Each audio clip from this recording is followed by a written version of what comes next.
Assalamualaikum warahmatullahi wabarakatuh, sahabat tani, berjumpa lagi dengan Daily Channel.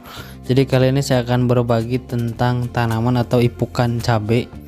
Ipukan cabai saya yang ini tidak menggunakan kimia, tapi hanya menggunakan limbah dapur yang biasa ada tiap hari, yang pasti ada untuk tiap hari. Hanya 10% menggunakan kimia. Nah ini dia yang saya gunakan, cuma tiga bahan ya. Ada gula merah untuk pengganti molase, karena molase di kita tidak ada, jadi ganti dengan gula merah.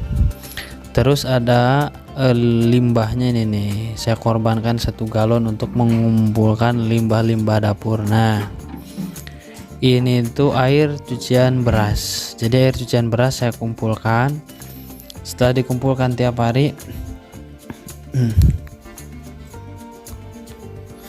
nah jadi air cucian beras ini mengandung nutrisi berupa unsur hara makro dan mikro, sehingga dapat dijadikan sebagai sumber nutrisi alternatif.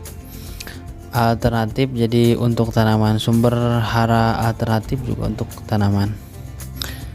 Nah limbah organik ini sering kita buang ya begitu saja karena dianggap kotorannya yang tidak bermanfaat. Memang benar, tujuannya mencuci beras sebelum dimasak itu adalah untuk membersihkan beras dari kotoran. Tetapi jika hobi berkebun, sebaiknya mulai hari ini jangan lagi membuang air leri atau air cucian beras, karena air cucian beras ini sangat bermanfaat, mengandung beberapa nutrisi yang dibutuhkan tanaman dan dapat juga membuat tanaman menjadi lebih subur. Selain nutrisi, air cucian beras ini juga mengandung beberapa jenis bakteri yang bermanfaat untuk tanaman. Komposisi air beras ini adalah 90% karbohidrat yang berupa pati, juga mengandung vitamin, mineral, dan protein. 80% protein beras disebut protein lutein. Kualitas cenderung berupa zat lisin. Lisin sendiri merupakan asam amino sebagai esensial terbatas. Beberapa literatur mengandung air beras mengandung 100% karbohidrat dalam jumlah tinggi, akan membentuk proses terbentuknya hormon tumbuh berupa auksin, giberelin, dan alanin. Nah ketiga jenis hormon ini, ketiganya itu bertugas untuk merangsang pertumbuhan pucuk daun, mengangkut makanan ke sel-sel terpenting dalam daun dan batang. Dari struktur mikrobiologi, air beras juga punya keanekaragaman bakteri antagonis, artinya bisa melawan bakteri jahat atau patogen yang ada dalam tanah. Juga menginspirasi sel telur hama untuk kutu-kutuan menjadi pencegah sebelum waktunya. Berikut ini adalah beberapa jenis mikroorganisme yang bermanfaat yang dihasilkan dari air cucian beras. Nah bakteri yang pertama ada yang dinamakan dengan bakteri Pseudomonas, atau sejenis mikroba atau mikroorganisme yang beradaptasi serta mengkloning dengan baik pada sistem perakaran atau akar tanaman. Ini sasarannya akar, serta mempunyai keunggulan untuk mesintesis metabolit untuk penghambat perkembangan patogen.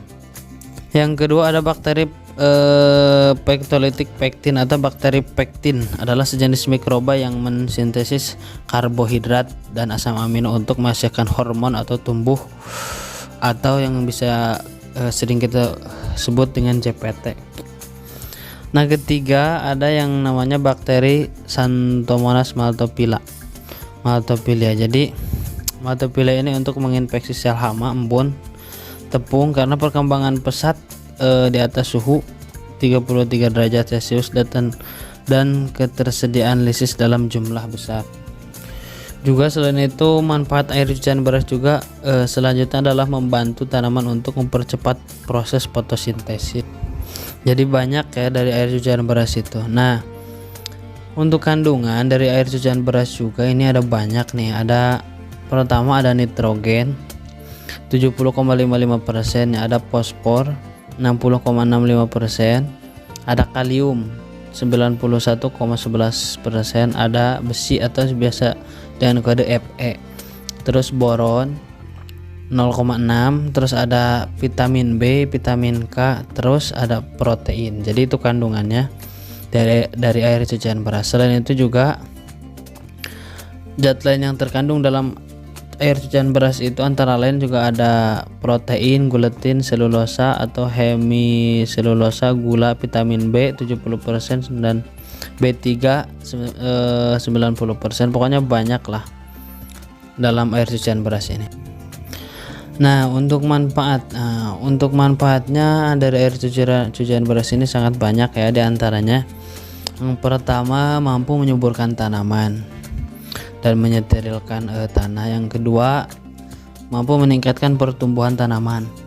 Jadi manfaat air cucian beras juga selanjutnya adalah terbukti dapat meningkatkan pertumbuhan tanaman, karena